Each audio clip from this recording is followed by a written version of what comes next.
medium access control. When you are sharing the communication medium, it can be either shared in a static way or in a dynamic way. Static olaga more techniques bandav, which are also called as channelization schemes anta kariteve. FDMA, TDMA and CDMA. And in a dynamic, you have two types. One is scheduling approach, where prior to data transmission, you are going to have an exact order in which the user has to make use of the communication channel. One order it is. One precise manner manner communication ಆಗ್ತೈತಿ. Whereas another one is random access, where there is no order in which the communication is going to take place.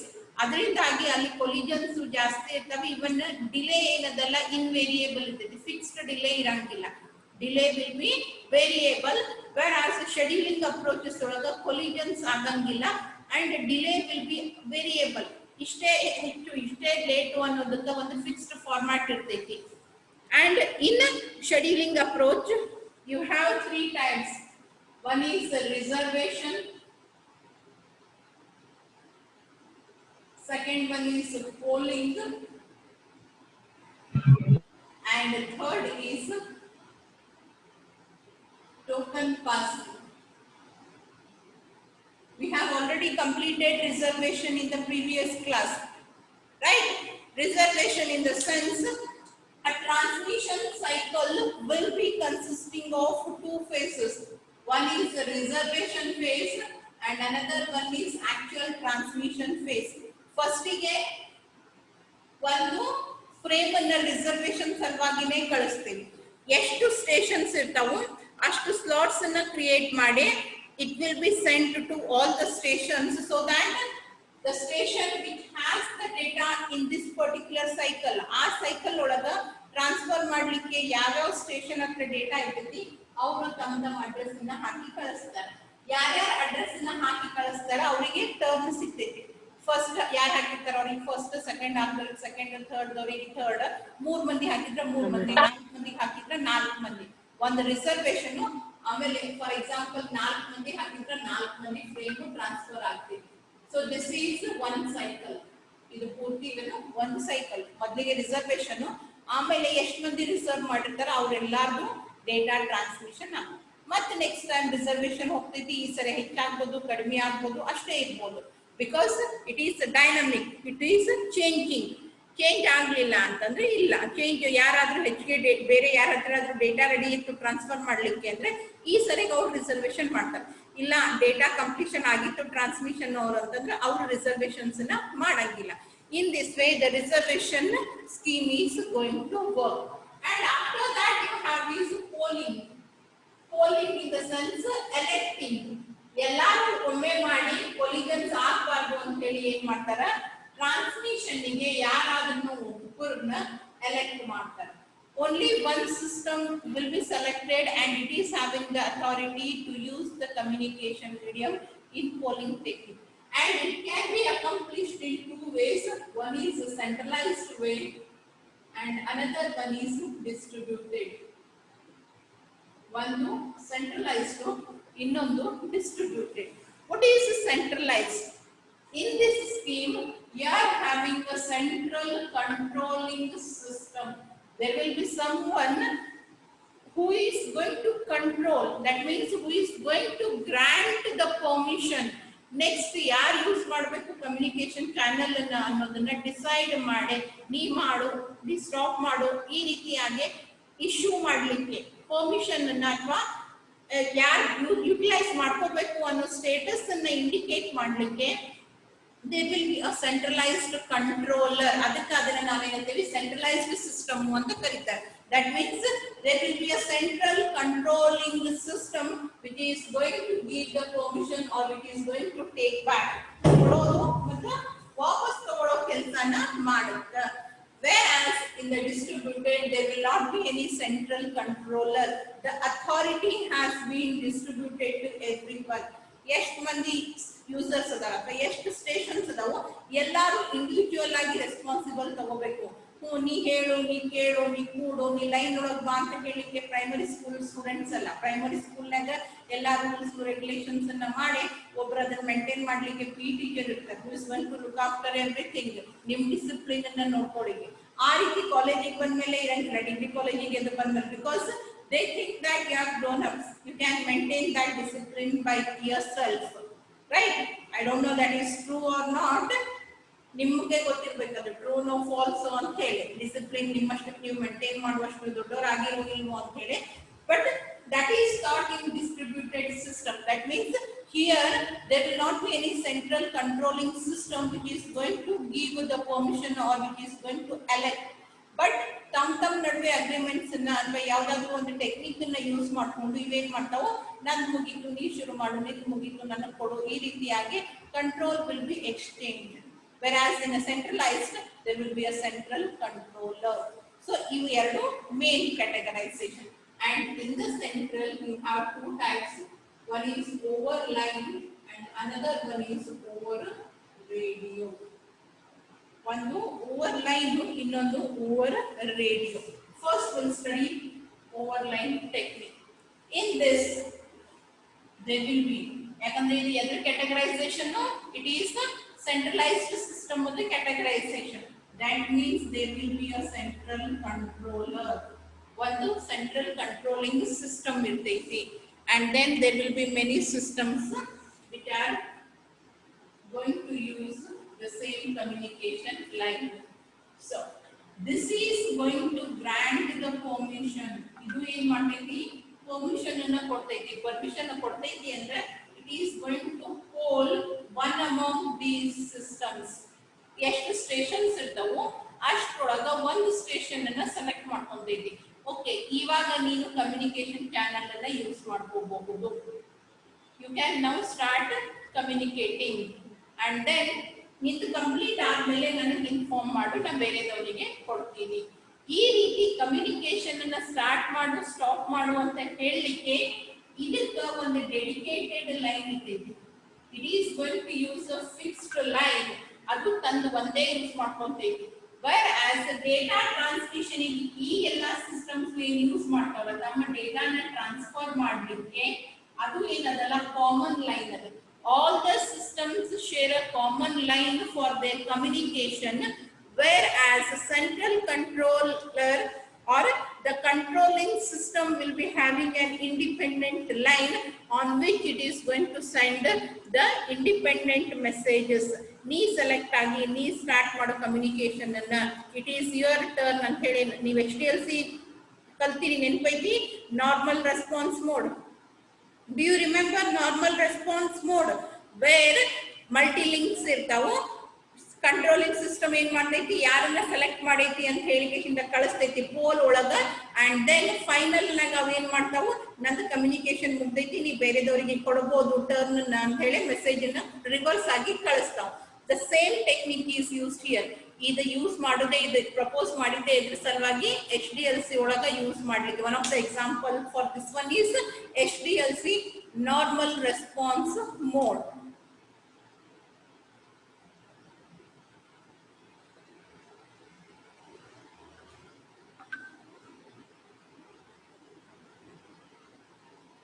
See here, like that. This is a central controller and these are the systems or stations which are going to share the communication medium. This shared inbound line. Inbound line ಗೆ ನಾವೇನಂತೀವಿ, ಎರಡು lines ನಾವು, ಒಂದು inbound ಇನ್ನೊಂದು outbound. Inbound line is being shared by all the stations. ಅದು share ಮಾಡ್ಯಾವು ಅನ್ನೋ ಕಾರಣಕ್ಕೇನೆ ಎಲ್ಲಾರು ಒಮ್ಮೆ ಟ್ರಾನ್ಸ್ಫರ್ ಮಾಡಿದ್ರೆ ಕೊಲಿಜನ್ ಆಗ್ತೈತಿ ಅಂತ ಹೇಳಿ ಈ ಸೆಂಟ್ರಲ್ ಕಂಟ್ರೋಲರ್ ಏನ್ ಮಾಡ್ತೈತಿ, ತಂದ ಡೆಡಿಕೇಟೆಡ್ ಔಟ್ಬೌಂಡ್ ಲೈನ್ ಏನ್ ಇರ್ತಿಲ್ಲ, which is meant for use by only the controller. ಇದು ಬರೇ ಕಂಟ್ರೋಲರಿಗೆ ಯೂಸ್ ಮಾಡ್ಲಿಕ್ಕೆ ಅಷ್ಟೇ ಇರುವಂತ line, which is called as outbound line. On this line it is going to send a poll message. ನೀ select ಆಗಿಯೋ, ನೀ ಸೆಲೆಕ್ಟ್ ಆಗಿಯೋ ಅಂತ ಹೇಳಿ ಯಾರು ಸೆಲೆಕ್ಟೆಡ್ ಇರ್ತಾರ ಅವರಿಗೆ ಅಡ್ರೆಸ್ ಜೊತೆಗೆ ಒಂದು ಪೋಲ್ ಮೆಸೇಜ್ ಅನ್ನ ಕಳಿಸ್ತೈತಿ. And once that poll message is received by the appropriate station, then it starts using this shared communication line, which is called as shared inbound line. ಆ shared inbound line ಅನ್ನ use ಮಾಡಿ ತಮ್ಮ ಡೇಟಾನ transfer ಮಾಡ್ತಾವ. And once they finish transferring their data, they are going to intimate to the central controller. ಅವು ಅವಾಗ ಈ line through ಏನ್ ಮಾಡ್ತಾವು, ತಮ್ಮ ಇಂಟಿಮೇಷನ್ ಅನ್ನ ಕಳಿಸ್ತಾವ. ಯಾರಿಗೆ? ಸೆಂಟ್ರಲ್ ಕಂಟ್ರೋಲರ್ಗೆ. ನನ್ನ ಕಮ್ಯುನಿಕೇಶನ್ ಮುಗೀತು ಅಂತೇಳಿ. ಅಂಡ್ ನೆಕ್ಸ್ಟ್ ರಿಮೈನಿಂಗ್ ಒಳಗೆ ಯಾರನ್ನಾರು ಒಬ್ಬರನ್ನ select ಮಾಡ್ಕೊಂತಾನೆ. In this way, the polling by central controller over lines works. Lines over lines, it is. Okay, as you can see, this centralized system has again been divided into two types. One over line, one over radio. Iವಾಗ ನಾವು ಏನು ಮಾಡಿದ್ವಿ, over lines ಅನ್ನ complete ಮಾಡಿದ್ವಿ. ಒಂದು inbound ಇರ್ತೈತಿ and another one will be outbound. It is shared as whereas it is a dedicated line, and same data, same type or same technique is being used. Only difference is ಇಲ್ಲಿ ನಾವು communication channel ಅನ್ನ share ಮಾಡ್ಕೊಳಿಕತ್ತೀವಿ. ಇಲ್ಲಿ over radio in the sense it is used for wireless communication. It is for wired, whereas this is for wireless communication. Available frequency ranges ಏನ್ ಇರ್ತಾವಲ್ಲ ಅದ್ರೊಳಗೆ division ಮಾಡ್ಯಾರ. ಒಂದನ್ನ central ಕಂಟ್ರೋಲರಿಗೆ ಅಂತ ಹೇಳಿ ಅಲೋಕೇಟ್ ಮಾಡಿಕೊಟ್ಟಾರ. ಇನ್ನು ಉಳಿದಿದ್ದ ಒಂದು ಬ್ಯಾಂಡ್ ಅನ್ನ ಉಳಿದವ್ರಿಗೆ ಎಲ್ಲಾರ ನಡುವು ಶೇರ್ ಮಾಡಿ ಕೊಟ್ಟಾರ. And that shared communication medium is being used by all the stations, but not at the same time. ಅದನ್ನ ಯಾವಾಗ ಯಾರು ಯೂಸ್ ಮಾಡಬೇಕು ಅನ್ನೋದನ್ನ ಯಾರು ಹೇಳ್ತಾರ, central controlling system is going to intimate.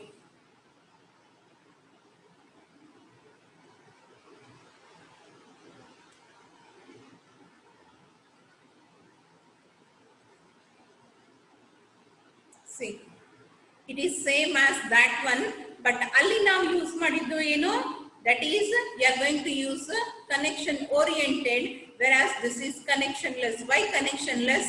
Because we are going to use frequency ranges. Frequency range ಅಂದ್ರೆ through the air communication ಆಗ್ತೈತಿ, but dedicated lines ಅನ್ನ ಕೊಟ್ಟಿರಂಗಿಲ್ಲ.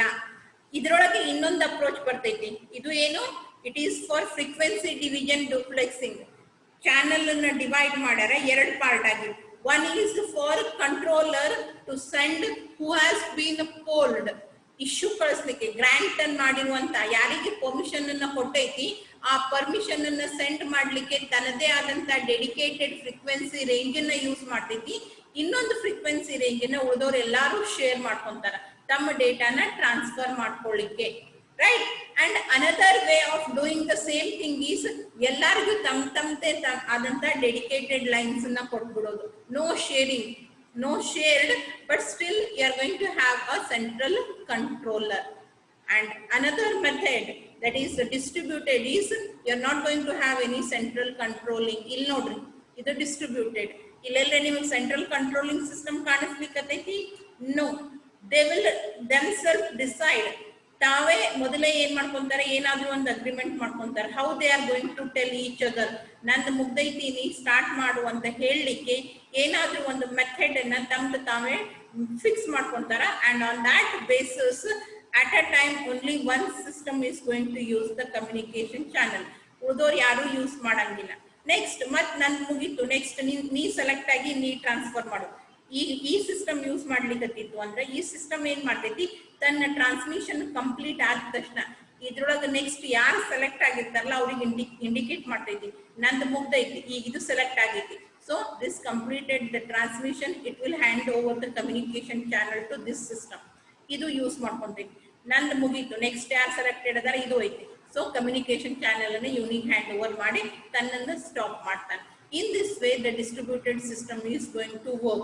There will not be any central controller who is going to grant the permission. ಇಲ್ಲಿ ಯಾರು central controller ಇರಂಗಿಲ್ಲ. ನಾನು ಮುಗೀತು ನೀ ಶುರು ಮಾಡು, ನಿನ್ ಮುಗೀತು ನಾ ತಗೊಂತೀನಿ ಅಂತ ಹೇಳಿಕ್ಕೆ. ಎಲ್ಲರೂ ರೆಸ್ಪಾನ್ಸಿಬಿಲಿಟಿ ತಗೊಂಡು ಕಮ್ಯುನಿಕೇಶನ್ ಚಾನಲ್ ಅನ್ನ share ಮಾಡ್ಕೊಂತಾರ. This is the distributed method of polling. In polling, you have two types. One is centralized and another one is distributed. And within the centralized, you have overline and over radio. And another category is distributed. I hope it's clear. ತಿಳಿತಾ ಎಲ್ಲರಿಗೂ? Is it clear? Please raise your hands if it's clear.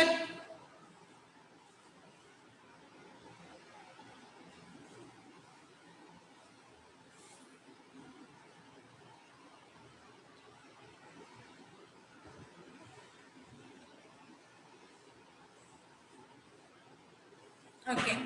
And third type that is left in scheduling is token passing. Scheduling ಒಳಗಿನ ಉಳಿದಿರೋದು ಯಾವುದು? Token passing. ಬ್ಯಾಂಕಿಗೆ ಹೋಗಿರ್ಲಾ ಎಲ್ಲಾರು? Have you all visited bank? ಅಲ್ಲಿ ಹೋದಾಗ ನಿಮಗೆ ಟೋಕನ್ ಕೊಡ್ತಾರೆ ನೋಡ್ರಿ. Why it is given? Why they give you the token? What does that indicate? ಬ್ಯಾಂಕಿಗೆ ಹೋದಾಗ ಟೋಕನ್ ಕೊಡ್ತಾರೆ. ಓಕೆ, ಎಲ್ಲರೂ ಹೋಗಿ ಒಮ್ಮೆ ಕ್ಯಾಶ್ ಕೌಂಟರ್ ಮುಂದೆ ನಿಲ್ಬಾರ್ದು ಅನ್ನೋ ರೀಸನ್ಗೆ ಏನ್ ಮಾಡ್ತಾರ? They are going to give you the tokens. ಆ ಟೋಕನ್ ಮೇಲೆ ನಂಬರ್ ಬರ್ದಿರ್ತಾರ, right? So first token number 10 ಅಂತ ತಕ್ಷಣ 10 ದವ್ರು ಹೋಗ್ತೀರಿ. ದೆನ್ 11 ಅಂತ ಕರೆದ್ರೆ 11 ದವ್ರು ಹೋಗ್ತಾರೆ. 22 ಅಂತ ಕರೆದಾಗ 22 ದವ್ರು ಹೋಗ್ತಾರೆ. ದಟ್ ಮೀನ್ಸ್ ಒಂದ್ಸರಿಗೆ ಒಬ್ಬರೇ ಬರ್ಲಿ ಕ್ಯಾಶ್ ಕೌಂಟರ್ ಅಂತ ಅಲ್ಲಿ ಗದ್ದಲ ಆಗೋದು ಬೇಡ. ಫಾರ್ ಆರ್ಡರ್ಲಿ ಕರೆಕ್ಟ್ ಆರ್ಡರ್ನಾಗ ಏನು ಗದ್ದಲ ಇಲ್ಲಾರ್ದಂಗ ಟ್ರಾನ್ಸಾಕ್ಷನ್ಸ್ ಕ್ಯಾರಿ ಔಟ್ ಆಗ್ಲಿ ಅಂತ ಹೇಳಿ ಟೋಕನ್ ಅನ್ನ ಕೊಡ್ತಾರೆ. ಯಾರ ಹತ್ರ ಆ ಟೋಕನ್ ಇರ್ತೈತಿ ಅವ್ರಷ್ಟೇ ಆ ನಂಬರ್ ಕರೆದಿರ್ತಾರ. ಯಾರ ಹತ್ರ ಆ ನಂಬರ್ದು ಟೋಕನ್ ಇರ್ತೈತಿ ಅವ್ರಷ್ಟೇ ಹೋಗಿ ಟ್ರಾನ್ಸಾಕ್ಷನ್ ಮಾಡ್ಲಿಕ್ಕೆ ಪರ್ಮಿಷನ್ ಇರ್ತೈತಿ. ಎಲ್ಲಾರು ಹೋಗಲ್ಲಿ ನಿಂತ್ರ ಅವ್ರೇನು ಮಾಡಂಗಿಲ್ಲ. ಹೋಗಿ ಕೂಡ್ರಿ, ನಿಮ್ ನಂಬರ್ ಬಂದಾಗ ನಾ ಕರಿತೀನಿ ಅಂತ ಹೇಳ್ತಾರೆ, right? In the same way in a token passing system also they are going to make use of a dummy frame. They are going to make use of a dummy frame. Dummy frame ಅಂದ್ರೆ ಅದರೊಳಗೆ data ಇರಂಗಿಲ್ಲ, ಖಾಲಿ ಇರ್ತೈತಿ. This is just for deciding who needs to transfer next, who needs to use the communication channel next. Communication channel ಅನ್ನ use ಮಾಡ್ಲಿಕ್ಕೆ next ಯಾರ್ದ turn ಅದ ಅನ್ನೋದನ್ನ ಇಂಡಿಕೇಟ್ ಮಾಡ್ಲಿಕ್ಕೆ ಏನ್ ಮಾಡ್ತಾರೆ? ಒಂದು ಡಮ್ಮಿ ಫ್ರೇಮ್ ಅನ್ನ ಯೂಸ್ ಮಾಡ್ತಾರೆ. And that dummy frame is called as token. ಆ ಡಮ್ಮಿ ಫ್ರೇಮಿಗೆ ಏನಂತ ಕರೀತಾರ? ಟೋಕನ್ ಅಂತ ಕರೀತಾರೆ. The system which holds the token is having the permission to occupy the channel. ಯಾವ ಸಿಸ್ಟಮ್ ಹತ್ರ, ಯಾವ ಸ್ಟೇಷನ್ ಹತ್ರ ಆ ಟೋಕನ್ ಇರ್ತೈತಿ ಅವನಿಗೆ ಕಮ್ಯುನಿಕೇಶನ್ ಚಾನಲ್ ಅನ್ನ ಯೂಸ್ ಮಾಡ್ಲಿಕ್ಕೆ ಪರ್ಮಿಷನ್ ಅದ. ಉಳಿದವರು ನನಗೆ ಸದ್ಯ ಕಮ್ಯುನಿಕೇಶನ್ ಚಾನಲ್ ಅನ್ನ ಯೂಸ್ ಮಾಡಬೇಕು, ನಾನೇನಾದ್ರೂ ಡೇಟಾನ ಕಳಿಸ್ಬೇಕು ಅಂದ್ರೆ ನನ್ನ ಹತ್ರ ಅದು ಬರೋ ತನಕ ವೇಟ್ ಮಾಡಬೇಕು.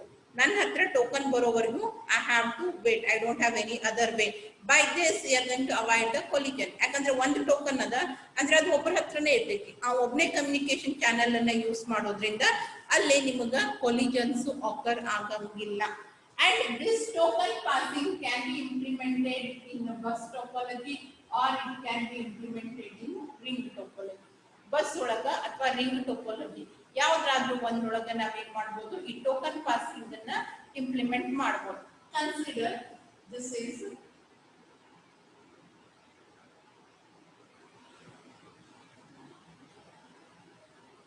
ಇದು ring topology. In a ring topology, every system is connected to the communication line with the help of a device called as repeater. ಪ್ರತಿಯೊಂದು ಸಿಸ್ಟಮ್ ಡೈರೆಕ್ಟ್ ಆಗಿ ಕನೆಕ್ಟ್ ಆಗಿರಂಗಿಲ್ಲ ನೆಟ್ವರ್ಕ್ಗೆ. they are connected with the help of a device called as repeater. And what is the work of repeater? What is the work of repeater? ಕಲ್ತಿಲ್ರಿ ಮಣ ಅನ್ಬಾಡ್ರಿ. ರಿಪೀಟರು amplifier ಎರಡು ಕಲ್ತೀವಿ. You have learned both. Science background ಇಂದ ಬಂದವರು. Repeater and amplifier. What is the work of repeater and what is the work of amplifier? Why they are used?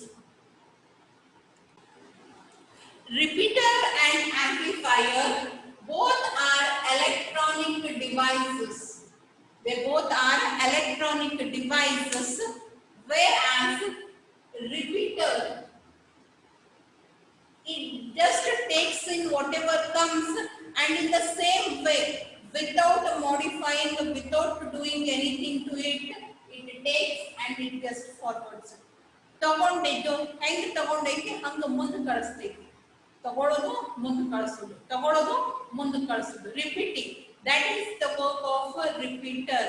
Whereas amplifier signal travel ಆಗ್ತಾ ಆಗ್ತಾ weak ಆಗಿರ್ತಾವ. Signals travel ಹಾಕೊಂತ ಹೋದಂಗ ಏನಾಗಿರ್ತಾವ, weak ಆಗಿರ್ತಾವ. Or else additional noise add ಆಗಿರ್ತೈತಿ. ಅವಾಗ ಆ ಆಂಪ್ಲಿಫೈಯರ್ ಏನ್ ಮಾಡ್ತೈತಿ, ಇಟ್ ರೀಬೂಸ್ಟ್, ಎನರ್ಜೈಸಸ್. ರೀಬೂಸ್ಟ್ ಅಂದ್ರೆ ಏನು, ಎನರ್ಜಿ ಡ್ರಿಂಕ್ಸ್ ಅಂತ ಕುಡಿತೀರಿ. ಯಾವಾಗ ಕುಡಿತೀರಿ, ಸುಸ್ತಾದಾಗ ಕುಡಿತೀರಾ. ಸೊ ಇಲ್ಲಿ ಆ ಎನರ್ಜಿ ಡ್ರಿಂಕ್ ಹ್ಯೂಮನ್ ಬೀಯಿಂಗ್ಸ್ ಗೆ ಏನ್ ವರ್ಕ್ ಮಾಡ್ತೈತಿ, ಅದೇ ಕೆಲಸನ ಆಂಪ್ಲಿಫೈಯರ್ಸ್ ಸಿಗ್ನಲ್ಸ್ ಗೆ ಮಾಡ್ತಾವ. They are going to strengthen it. They are going to increase its frequency. ಕಡಿಮೆ ಆಗಿದ್ದ ಫ್ರೀಕ್ವೆನ್ಸಿನ ಹೆಚ್ಚು ಮಾಡಿ ಮುಂದೆ ಟ್ರಾನ್ಸ್ಫರ್ ಮಾಡ್ತಾವ. Amplifiers are going to amplify, that is reboost or strengthen the signals. Weak ಆಗಿರುವ signals ಅನ್ನ reboost ಮಾಡ್ತಾವು. Whereas repeater, it is not going to do anything. It just takes and forwards as it is. ಅದೇ ಕೆಲಸನ ಈ repeater ಮಾಡ್ತೈತಿ. Every system, every computer is connected to the network with the help of repeater, which just takes the data as it is sent from the station and puts it on the cable. Station ಯಾವ ರೀತಿ ಕೊಡ್ತೈತಿ, ಆ ರೀತಿ ತಗೊಂತೈತಿ, ಅದನ್ನ communication channel ಮೇಲೆ ಹಾಕ್ತೈತಿ. ಇಲ್ಲಿರುವಂತದ್ದು okay ತಗೊಂತೈತಿ, ಅದನ್ನ station ಗೆ ಕೊಡ್ತೈತಿ.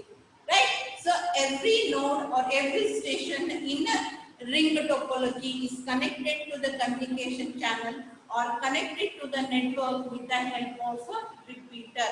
Okay, ಇಲ್ಲಿ ಟೋಕನ್ ಪಾಸಿಂಗ್ ಯಾವ ರೀತಿ ಆಗ್ತೈತಿ. First, a dummy token will be put on the cable. ಇದು ಟ್ರಾವೆಲ್ ಹಾಕೊಂತ ಬರ್ತೈತಿ, ಇಲ್ಲಿ ಬರ್ತೈತಿ. If this particular system has some data to transfer, ಅವಾಗ ಈ ಸಿಸ್ಟಮ್ ಏನ್ ಮಾಡ್ತೈತಿ, ಈ dummy frame which is called as token, ಈ ಟೋಕನ್ ಅನ್ನ ತನ್ನ ಹತ್ರ ಇಟ್ಕೊಂತೈತಿ, ತನ್ನ ಡೇಟಾನ ಕಮ್ಯುನಿಕೇಶನ್ ಚಾನೆಲ್ ಮೇಲೆ ಹಾಕ್ತೈತಿ. ಡೆಸ್ಟಿನೇಷನ್ ಅಡ್ರೆಸ್ ಅನ್ನ ಮೆನ್ಷನ್ ಮಾಡಿರ್ತೈತೆ. So data travels. If this is the destination system, then ಡೇಟಾನ ತಗೊಂತೈತಿ, ಚೆಕ್ ಮಾಡ್ತೈತಿ ಅಡ್ರೆಸ್. ಇಲ್ಲಿ ಬಂತು ಡೆಸ್ಟಿನೇಷನ್ ಅಡ್ರೆಸ್ ನನ್ನ ಸಿಸ್ಟಮ್ ಗೆ ಮ್ಯಾಚ್ ಆಗ್ತಾವು, ನೋ. So forward it. ನನಗೆ ಮ್ಯಾಚ್ ಆಗ್ತಾವು, ನೋ. Forward it. ನನಗೆ ಮ್ಯಾಚ್ ಆಗ್ತೈತಿ, yes, it is for me. So what it will do is it will fetch that frame. ಅದು ಫ್ರೇಮ್ ಅನ್ನ ತಗೊಂತೈತಿ, ಅದರೊಳಗಿನ ಇನ್ಫಾರ್ಮೇಶನ್ ಅನ್ನ ಕಾಪಿ ಮಾಡ್ಕೊಂಡು ಮತ್ತೆ ಹೊಳ್ಳಿ ಆ ಫ್ರೇಮ್ ಅನ್ನ ಇಲ್ಲಿಗೆ ಹಾಕ್ತೈತಿ. and then it goes ನೋಡ್ಕೊಂತೈತಿ, ನಂದಲ್ಲ, it goes ಇಲ್ಲಿ ಬರ್ತೈತಿ. ಓಕೆ, ನಾನೇ ಕಳಿಸಿದ್ದು frame. then it is going to take this data frame out and put the token frame on the channel. ನನ್ನ ಡೇಟಾ ಟ್ರಾನ್ಸ್ಮಿಷನ್ ಕಂಪ್ಲೀಟ್ ಆಯ್ತಾ, ಇವಾಗ ನಾನು ಮತ್ತೆ ಹಾಕ್ತೀನಿ, ಟೋಕನ್ ಅನ್ನ ಹಾಕ್ತೀನಿ. then it comes over to this system. ನನ್ನ ಹತ್ರ ಡೇಟಾ ಇಲ್ಲ, ಅದಕ್ಕೆ ನಾನು ಜಸ್ಟ್ ಅದನ್ನ ಹಂಗೆ ಫಾರ್ವರ್ಡ್ ಮಾಡ್ತೀನಿ, ಇಲ್ಲಿ ಬರ್ತೈತಿ. ನನ್ನ ಹತ್ರ ಡೇಟಾ ಅನ್ನ ಟ್ರಾನ್ಸ್ಫರ್ ಮಾಡ್ತೀನಿ. Same, it is going to take in the token and puts it data frame on the channel. ಅದು ಹೋಗಿ ಡೆಸ್ಟಿನೇಷನ್ ಮುಟ್ಟೈತಿ ಅನ್ನೋ ಕನ್ಫರ್ಮೇಶನ್ ನನಗೆ ಬಂದ ತಕ್ಷಣ ಮತ್ತೆ ನಾನು ಏನ್ ಮಾಡ್ತೀನಿ, ಆ ಟೋಕನ್ ಅನ್ನ ಕಮ್ಯುನಿಕೇಶನ್ ಚಾನೆಲ್ ಮೇಲೆ ಹಾಕ್ತೀನಿ. ಈ ರೀತಿಯಾಗಿ ಟೋಕನ್ ಮತ್ತೆ ಡೇಟಾ ಫ್ರೇಮ್ಸ್ ಟ್ರಾವೆಲ್ ಆಗ್ತಿರ್ತಾವ. at any moment of time only one data frame or else the token frame will be traveling. ಯಾವುದೇ ಮೂಮೆಂಟ್ ನಾಗ ನೋಡಿದ್ರು ಚಾನೆಲ್ ಮೇಲೆ ಒಂದು ಡೇಟಾ ಫ್ರೇಮ್ ಇರ್ತೈತಿ, ಇಲ್ಲ ಅಂತಂದ್ರೆ ಟೋಕನ್ ಇರ್ತೈತಿ. ಇವಾಗ ನೋಡ್ರಿ, ಇಲ್ಲಿ ಡೇಟಾ ಫ್ರೇಮ್ ಅನ್ನು ತಗೊಂಡ್ಮೇಲೆ ಅದು ಹಾಕ್ತು, ಇಲ್ಲಿ ತನಕ ಬರೋ ತನಕ ಯಾವ್ದು ಇರ್ತೈತಿ, only token frame will be travelling.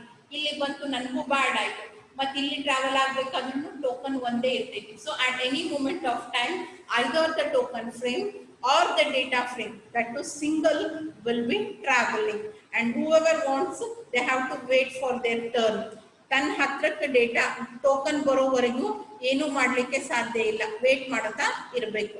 ಆಮೇಲೆ ಬಂದ ತಕ್ಷಣ ಆ ಟೋಕನ್ ಅನ್ನ ತಾವಿಟ್ಕೊಂತಾವು, ಡೇಟಾನ ಕಮ್ಯುನಿಕೇಶನ್ ಚಾನಲ್ ಮೇಲೆ ಹಾಕ್ತಾವ. In this way the token ring will be working. Token passing ring ಒಳಗೆ ಇಂಪ್ಲಿಮೆಂಟ್ ಮಾಡ್ಬೋದು, ಇಲ್ಲ ಅಂತಂದ್ರೆ ಬಸ್ ಒಳಗೂ ಒಂದಕ್ಕೊಂದು ಕನೆಕ್ಟೆಡ್ ಇರ್ತಾವ system. So through the line ಅದು ಟ್ರಾವೆಲ್ ಆಗ್ತಿರ್ತೈತಿ. It will be like this.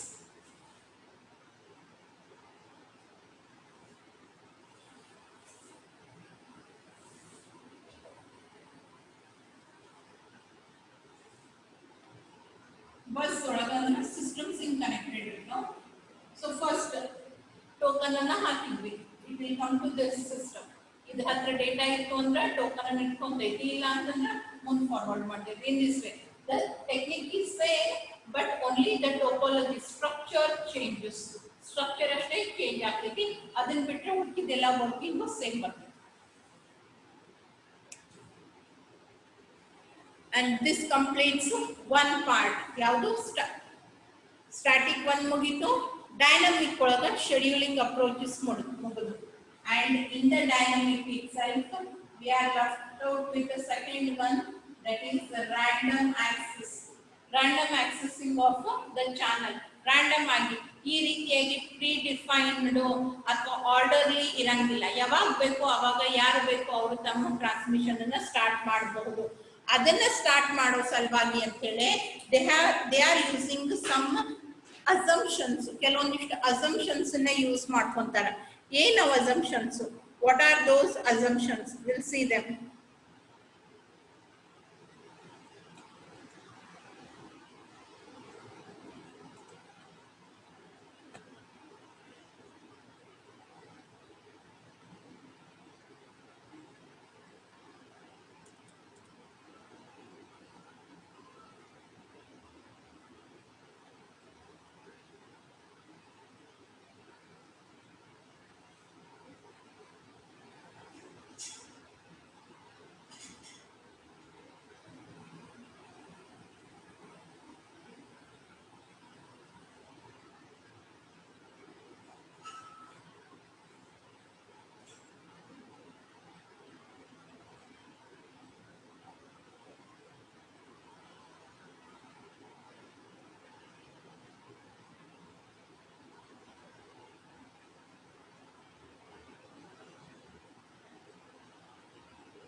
Okay, so these are the key assumptions that are made for a dynamic. Adu specifically random ige key assumptions na use ಮಾಡ್ತೇವೆ. What are those key assumptions? One is independent traffic. The model consists of n independent stations, each with a program or user that generates frames for a transmission. The expected number of frames generated an interval of length where lambda is once frame has been generated, the station is blocked and does nothing until the frame has been successfully transmitted. ಪ್ರತಿಯೊಂದು station ನೀವೇನು network ನ use ಮಾಡ್ತೀರಿ ಅಥವಾ ಒಂದು communication channel ಗೆ connected ಇರ್ತೀರಿ, ಪ್ರತಿಯೊಂದು station ತನ್ನದೇ ಆದಂತ ಇಂಡಿಪೆಂಡೆಂಟ್ ವೇ ಒಳಗ ಇಷ್ಟೇ ಅಷ್ಟೇ ಅಂತ ಇರಂಗಿಲ್ಲ. ನನ್ನ ಕೆಪಾಸಿಟಿ ಬೇಸಿಸ್ ಮೇಲೆ ನಾನು ಇಂಡಿಪೆಂಡೆಂಟ್ ಆಗಿ ಫ್ರೇಮ್ಸ್ ಅನ್ನು ಜನರೇಟ್ ಮಾಡ್ತೀನಿ. And once a frame is being generated, adu communication channel mele hakovarigu malinda next frame anna tagolangilla. You are being blocked until you put that particular frame onto the communication channel. Andre one sarege onde channel anna produce ಮಾಡ್ಕೊಂಡು ಇಟ್ಕೋಬಹುದು, ready ಮಾಡ್ಕೊಂಡು ಇಟ್ಕೋಬಹುದು.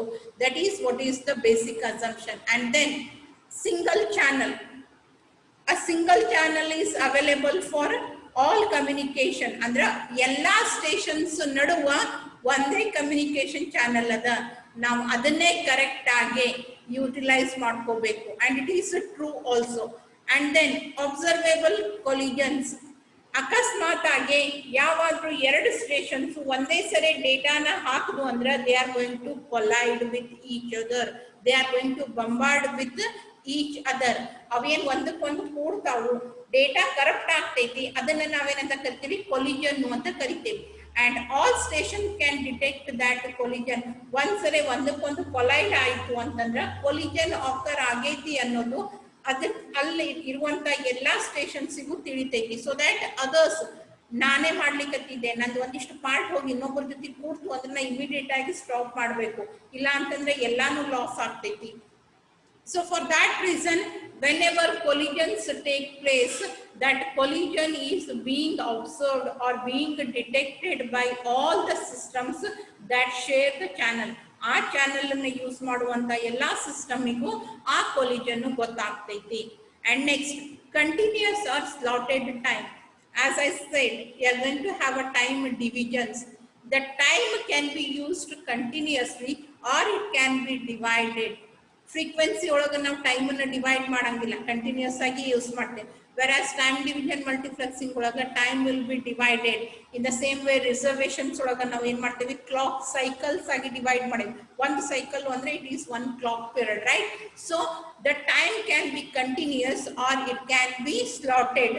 Slot ಮಾಡಿ divide ಮಾಡಿ ಆದ್ರೂ ಟೈಮನ್ನ allocate ಮಾಡಬಹುದು, ಅಥವಾ ಕಂಟಿನ್ಯೂಸ್ ಆಗಿನಾದ್ರೂ ಕೊಟ್ಟಿರಬಹುದು.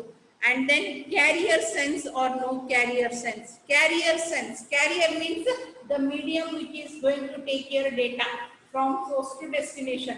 ಯಾವುದು ಡೇಟಾ ನ ತಗೊಂಡು ಹೋಗ್ತೈತಿ ಅದಕ್ಕೆ ನಾವೇನಂತೀವಿ ಕ್ಯಾರಿಯರ್. ಇಲ್ಲಿ ಕ್ಯಾರಿಯರ್ ಯಾವುದು, ನಿಮ್ದು physical medium or communication channel is the carrier. So that carrier can be sensed. That means you can listen whether there is something traveling on that channel or no. ಅದಕ್ಕೆ ಆ ಆಕ್ಟಿವಿಟಿಗೆ ಏನಂತ ಕರೀತಾರೆ, carrier sensing ಅಂತ ಕರೀತಾರೆ. If you use the random accessing protocol, then every protocol has the ability of carrier sensing. ಪ್ರತಿಯೊಂದಕ್ಕೂ carrier sensing ಎಬಿಲಿಟಿನ ಕೊಟ್ಟಾರೆ. ಯಾಕಂದ್ರೆ ನಾನು ನನ್ನ ಕಮ್ಯುನಿಕೇಶನ್ ಅನ್ನು ಸ್ಟಾರ್ಟ್ ಮಾಡೋಕ್ಕಿಂತ ಮುಂಚೆ ಏನು ಪ್ಯಾಟರ್ನ್ ಹಾಕೊಂಡಿಲ್ಲ, ಬೇರೆದವ್ರಿಗೆ ಇಂಟಿಮೇಟ್ ಮಾಡಂಗಿಲ್ಲ, ಸೆಂಟ್ರಲ್ ಕಂಟ್ರೋಲರ್ ಇಲ್ಲ, ಏನೂ ಇಲ್ಲ ಅಂತಂದಾಗ ಕೊಲಿಜನ್ ಚಾನ್ಸಸ್ ಜಾಸ್ತಿ ಇರ್ತಾವ. ಅದನ್ನ ಅವಾಯ್ಡ್ ಮಾಡ್ಲಿಕ್ಕೆ ಇರುವಂತ ಒಂದೇ ಮೆಥಡ್ ಅಂದ್ರೆ ಡೇಟಾನ ಹಾಕೋಕ್ಕಿಂತ ಮುಂಚೆ ಸೆನ್ಸ್ ಮಾಡಿ, listen to the cable whether something is travelling on the cable. If yes, then don't transfer anything. If it is idle, ಏನು ಮೂವ್ಮೆಂಟ್ಸ್ ಇಲ್ಲ ಅಂತಂದಾಗಷ್ಟೇ ನಿಮ್ಮ ಡೇಟಾನ ಹಾಕೊಳ್ಳಿ. So these are the 5 basic assumptions that are used for dynamic channel allocation.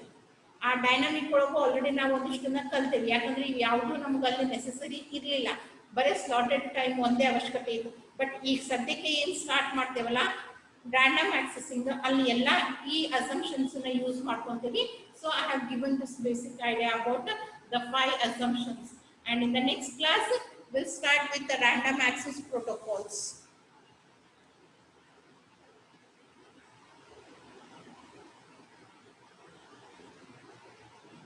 Okay, we'll end this session here, and in the next class